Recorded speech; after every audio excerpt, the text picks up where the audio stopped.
Hello အားလုံးမင်္ဂလာပါ blog ပိုင်းရွှေရနေပြန်လည်ကြိုဆိုလိုက်ပါတယ်ဒီနေ့မှာတော့ရွှေက T နဲ့ပတ်သက်တဲ့စကားလုံးတွေကိုသင်ပြပေးမှာဖြစ်ပါT ဆိုတဲ့စကားလုံးကကြတော့ထိုင်းမှာကကြတော့လေသူတို့ formally သုံးတဲ့ဟာရှိတယ်ဘလို့လို့ရှိရင်ကကြတော့ပုံမှန်သုံးတဲ့ဟာရှိတယ်ဒီတိုင်း chair လိုမျိုးအဲ့လိုစကားလုံးမျိုးရှိတယ်ပေါ့သုံးခုလုံးသင်ပေးမယ်အရင်ဆုံးအသုံးများတဲ့တစ်လုံးကကြတော့ hoi ဆိုတဲ့အတန်ထိုင်းစာသင်မှုတဲ့သူတွေဆိုရင်ပြီးမယ် hall heap ဆိုတဲ့စကားလုံးကိုအနောက်ကဥဝါဒရနဲ့တွဲတယ်ပြီးလို့ရှိရင်အနောက်ကရောအတန်နဲ့ပိတ်တယ်ပေါ့နော် hoi နုရွှေကတေချာပီတောင်းထွက်ပြပေးတဲ့အတွက်ကြောင့်လို့စာအတန်ဆွဲတဲ့ခါကျရင်နည်းနည်းလေးရှေ့သလိုတော့ဖြစ်လိမ့်မယ် hoi ဒါပေမဲ့တို့မြန်ပြောလို့ရှိရင်ထု hoi စဟိုအဲ့လောက်ပဲဟိုဆိုပဲနှုတ်ရွှေလိုမျိုးတော့တစ်လုံးချင်းအဲ့လိုမျိုးအရှိကြီးတော့မပြောဘူးပေါ့နော်ဒါပေမဲ့ဟိုတကယ်အတန်တော့တစ်လုံးနဲ့ထုံးမယ်ဆိုဟိုနော်ဟာအတန်ကိုဥဝါနဲ့ဟူဝါကိုမှအနောက်ကရောအတန်နဲ့ပိတ်တာဟိုအဲ့ဒါက T ပေါ့အဲ့ဒီစကားလုံးက T လို့လည်းတောင်းလို့ရတယ်လို့မျိုးဟိုတို့တွေချဲလာအဲ့လိုမျိုးဆိုလို့ရှိရင်လည်းဒီဟိုဆိုတဲ့စကားလုံးနဲ့ပဲအနောက်မှာသူ့စကားလုံးထည့်ထားလေးရှိသေးတယ်ပြီးမှပြပြပေးမယ်အဲ့တစ်လုံးပေါ့နော်နောက်တစ်လုံးကပါလဲဆိုတဲ့အခါကျတော့အင်္ဂလိပ်လိုမျိုး lottery လားlottery ကို lottery ဆိုတဲ့စကားလုံးကနေပြီးတော့သူမွေးစားစကားလုံးယူထားတာပေါ့ထိုင်းမှုပြုပြီးတော့ lottery လို့ထွက်တယ်ပေါ့နော်ထိုင်းနေအင်္ဂလိပ်အတန်ကတော့အဲ့လိုမျိုးတော့ဖြစ်နေပါတယ်ဒါပေမဲ့လို့ရှိတော့အရန်ကြီးခက်ခဲဟိုအမှတ်စရာတော့မလိုဘူး law ဆိုလို့ရှိရင် law အတိုင်းပဲလာတယ်ပြီးလို့ရှိရင် ter ဆိုတဲ့ဟာ er ဆိုတဲ့ဟာတွေကကြတော့သူတို့ကအဲ့မှာလာနဲ့ဆိုလို့ရှိရင်le strawberry ber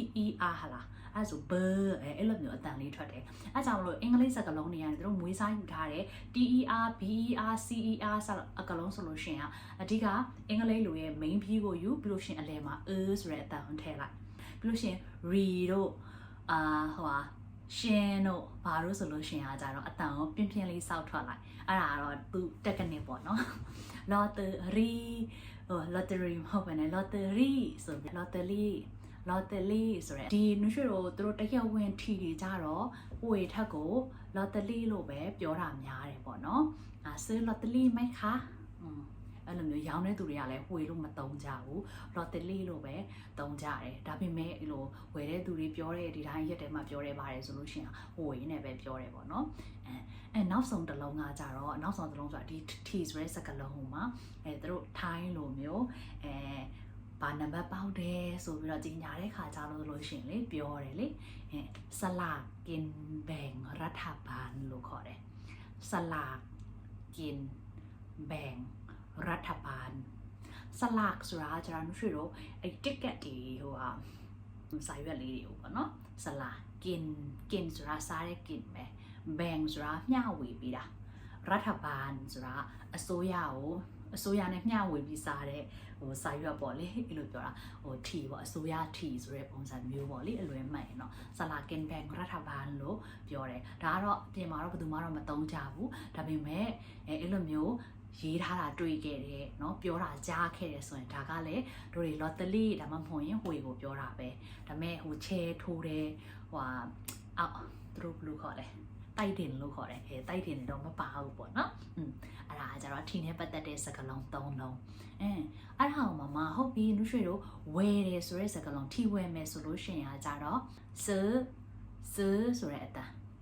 စဆိုတဲ့ဘီးကိုမှဆိုတဲ့တရားနဲ့ပေါင်းတယ်အဲ့ဒါကိုမှတုံးက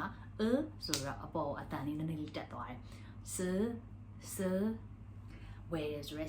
ซื้อหวยซื้อลอตเตอรี่ซื้อสลากกินแบ่งรัฐบาลဒါပါပဲเนาะအဲ့ဒါမှဝယ်တယ်ဝယ်တာမှတို့တွေကပေါက်ပြီเนาะပေါက်တယ်ဆိုလို့ရှိရင်ကကြတော့ถูกဆိုတဲ့စကားလုံးကိုဒီซื้อနေရာမှာထည့်လိုက်ရုံပဲถูกစရဦးဆိုမှထဆင်တူကိုစရဦးနဲ့ဦးတရနဲ့ပေါင်းပြီးတော့အနောက်မှာကအတန်နဲ့ပိတ်တာပေါ့ถูกအနောက်မှာถูกလည်းမဟုတ်ဘူးถูกလည်းမဟုတ်ဘူးถูกအဲ့ဒီတာအပါတည်တယ်เนาะအဲ့ဒါถูกဆိုတာကြတော့မှန်ကန်တယ်ဆိုတဲ့အဓိပ္ပာယ်တစ်လုံးချင်းဆိုလို့ရှိရင်အားကြတော့เนาะถูกต้องถูกแล้วค่ะမှန်ပါပြီပေါ့ဒါပေမဲ့အဲ့ဒီစာထီနဲ့ပေါင်းလိုက်တဲ့ခါကျတော့ถูกหวยถูกลอตเตอรี่ဆိုလို့ရှိရင်အားကြတော့ထီပေါက်တယ်ချဲပေါက်တယ်ပေါ့စသဖြင့်ပါပဲ နော်ဟုတ်ပြီအဲ့ဒါတည်ပြီတို့တွေထီပေါက်ပြီဆိုလို့ရှင်ကကြတော့ထီကိုသွားပြီးတော့ထုတ်တာပေါ့နော်ထီသွားထုတ်တယ်စုကြီးသွားထုတ်တာစုကြီးသွားထုတ်တာဟိုကကြတော့နှွှေနှစ်မျိုးပြောလို့ရတယ်နှွှေဟိုပြီးရဲ့အရင်ဗီဒီယိုမှာထီသွားထုတ်တဲ့ဗီဒီယိုတုန်းကလည်းနှွှေအဲ့ဒီမှာစိုင်းမှာပြောလိုက်တာလေးကြားလိုက်မယ်ขึ้นรางวัลมาขึ้นรางวัลค่ะလို့နှွှေပြောလိုက်တယ်နော်รางวัลဆိုတဲ့စကားလုံးနှွှေတောင်းလိုက်တယ်มาဆိုတာလာပြီးတော့ขึ้นဆိုတာနှွှေတို့ဟိုလေလှေကားပေါ်တွေတက်တာတို့အပေါ်တစ်ခုခုကိုတက်တာတို့ขึ้นကကြတော့တက်တာဒါပေမဲ့ขึ้นข้างบนဆိုလို့ရှိရင်အပေါ်တက်တာราคาขึ้นဆိုလို့ရှိရင်ဈေးတွေတက်တာဒါပေမဲ့ဒီထူဟိုsorry ဒီထီနဲ့ပေါင်းလိုက်တဲ့အခါကျတော့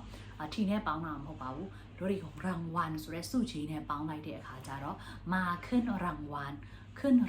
ဆိုတာကျတော့စုချီလာထုတ်တာတို့တွေဟို ATM တွေမှာသွားပြီးတော့ပတ်စံထုတ်တယ်လို့မျိုး berg နဲ့မသုံးဘူးเนาะအဲ့မှားမှာဆိုလို့ขึ้นနဲ့သုံးတယ်รางวัลဆိုတဲ့စကားလုံးကရှိတယ်တခြားဘာနဲ့သုံးလို့ရသေးလဲဆိုလို့ရှိရင်เงินဆိုတဲ့စကားလုံးနဲ့သုံးလို့ရတယ်เงินဆိုရဲငွေဒါမှမဟုတ်ပတ်စံကိုပြောတဲ့စကားလုံးလေมาขึ้นเงินค่ะมาขึ้นเงินค่ะထီဆိုင်သွားပြီးထီဆိုင်ရွက်ကြီးပေးနေပြီးတော့မှကိုကပတ်စံလာထုတ်တယ်လို့ပြောရဲဆိုလို့ရှိရင်အကလုံးကနားလေပြီးသားပဲအဲ့ဒီစကားလုံးပဲလေသုံးကြတယ်มาขึ้นเงินค่ะขึ้นเงินขึ้นรางวัลဒီรางวัลဆိုတဲ့စကားလုံးလေးကိုကြည့်ရအောင်ဒီရှိတော့รางวัลဆိုတဲ့စကားလုံးကကြတော့รางวัลအနောက်ကနာအတန်နဲ့ပိတ်တယ်วันကအရှိကรังကကြတော့အနောက်ကအဲ့ဒီအတန်နဲ့ပိတ်တာรางวัลဆိုလို့ရှိရင်အကြတော့သူကစုပေါ့နော်ပထမစုဆိုရင်รางวัลที่1ဆိုတာကျတော့ပထမနေရာလို့ပြောတယ်ที่ဆိုတာနေရာကိုပြတာပေါ့နော်ที่1ဆိုတာပထမနေရာรางวัลที่1ဆိုတော့ပထမနေရာစုပထမစုပေါ့รางวัลที่2ဒုတိယနေရာรางวัลที่3တတိယစုနော်ပထမဒုတိယ1 2 3เนาะသိတယ်မလားအဲ့ဒါကိုမှအလယ်မှာထိထားပြီးတော့ที่1ที่2ที่3အဲ့လိုမျိုးသွားလိုက်လို့ရတယ်ဟာရန်ဝန်ထီနဲ့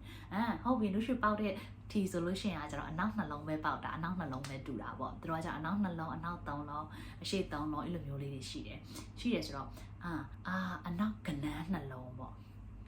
ကနန်းဆိုတဲ့စကားလုံးကိုသိရမယ်အရင်ဆုံး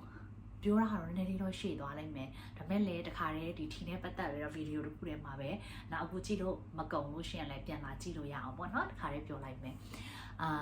เลขလို့ခေါ်တဲ့ကဏ္ဍတွေကကြတော့လေ numbers တွေကကြတော့เลขအနောက်ကဏ္ဍဆိုတော့